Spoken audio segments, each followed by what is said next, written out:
Hello YouTube, welcome to the channel. If you get something out of the content that I put up here, I'd really appreciate it if you subscribe and give me a like on these videos. It can make a real difference in the algorithms and how they share content with other channels. Also, if you're interested in some one-on-one Skype sessions, you'll find a good email on me in the description of every video I put up.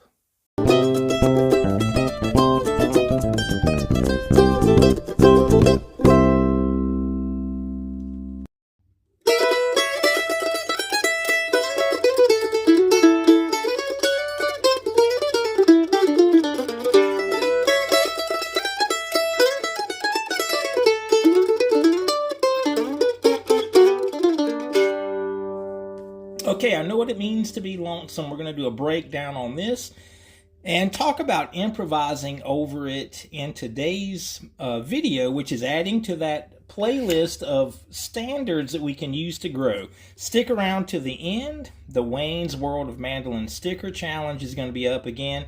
Looking for the name of the player and the song that I give you a little taste of on the end of the video. So this tune, as most of you know, this standard, it can be done in a lot of different keys. I'm going to demonstrate it in the key of E today. I know what it means to be lonesome.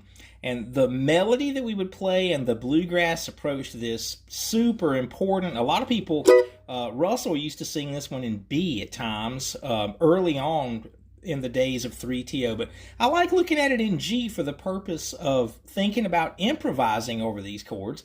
I'm going to break down kind of what I'm doing on the melody there, and we'll see how that fits this chord progression. It starts on an E. We're playing the song in the key of G, but it starts on an E, which is the 6th chord of the G chord scale. But it's not an E minor. We're going to an E major chord. So we're stepping outside of the diatonic notes of that scale.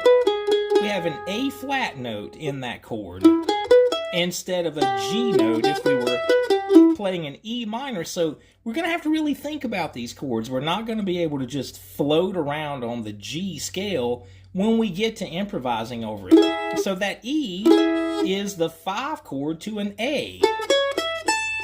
There's our next chord in this chord progression. That A is a 5 chord to D. And D is obviously the 5 chord to G, which is where we're playing the tune. Now watch the melody. It leads right into that root note of E, if we wanted to think of it like that.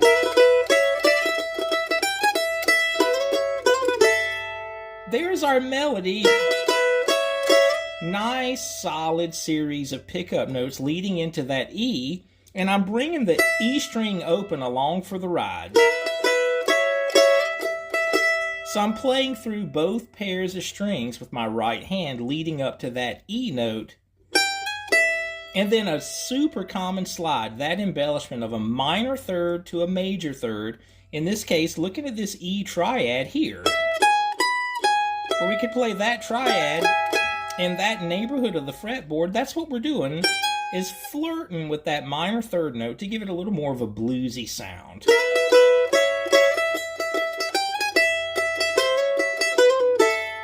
Okay, you're going to recognize that language. Moving into the A chord, that feels very much like chord anticipation. Even though we're playing a melody-driven break, that phrase feels like under our fingers that we're playing in A before the rest of the band would actually go to that chord. We're going to find this a very useful manner of thinking also as an improvising player, which is referred to as chord anticipation. But there we have it again. Minor to major third. The major third of that A chord would be a C sharp note, and we're flirting with that C note.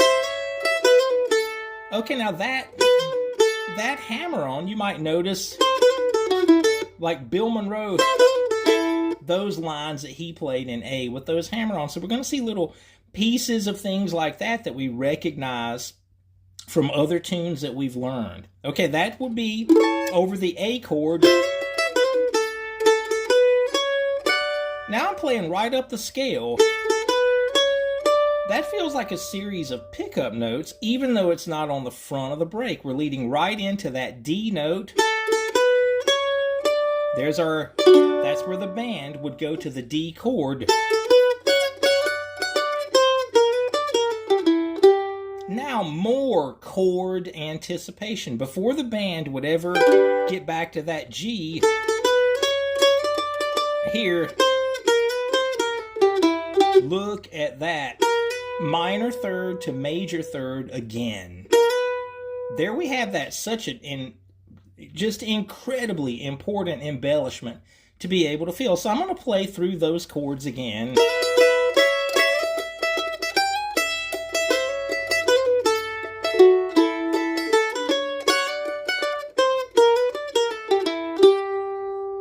Played a nice pull off that time. Again, from the minor third, never committing to that note, either sliding into the major third or pulling off to the A string open, which would be the second scale degree of the G.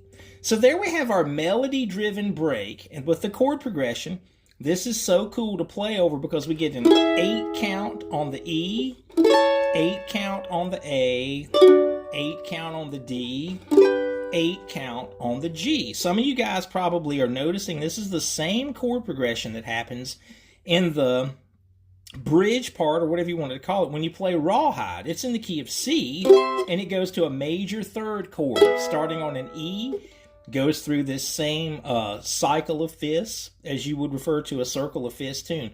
So it's a great opportunity to improvise. If you thought about just playing your bluegrass language in those holes, when we go to the E, a standard E shape that we would start with here, 2nd and 4th fret, up to an A note, maybe play a nice Doyle Lawson style arpeggio lick there, and then maybe Bill Monroe language over the D chord, and then back to G.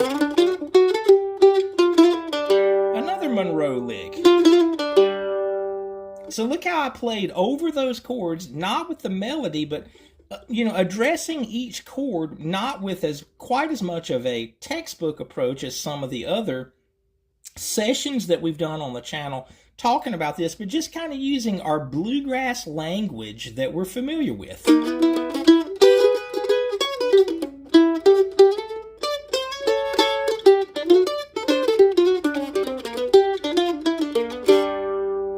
Now, if we wanted to make a real drill out of this and just arpeggiate those chords, we could play an E major, A major, then to a D major, now to G. Just to get used to playing something other than the melody, think of it like arpeggio flashcards. You've got E for an 8 count, then A for an 8 count, D for an 8 count, back to G. So that's kind of walking it back to a little bit more of a fundamental thing. You could let's play this double stop lick for one final thought of something that we could improvise over this chord progression. That nice bluesy series of double stops. These shapes that you'll recognize, I recently did a video about the scale in 6 double stops. Instead of using one scale of those, we're going to apply that to each one of these chords, starting on the E. Now let's play the A. Now backwards on the D. And then the G. Look at that nice little series of things. Now we could mix those thoughts. Let's play the E like as an arpeggio lick. A as a double stop. The D as a chord shape. And now Bill Monroe on the G. So there's both of those worlds coming together, of something a little bit more textbook and then something that's a little bit more lick based, all providing a way for us to move forward and improvising over these incredibly fun progressions like this. You will also recognize this as Cincinnati Rag. That's, if you get into this, learn to play Cincinnati Rag in every chord. It'll help your playing tremendously. Okay, on to the sticker challenge. We're looking for the name and the tune.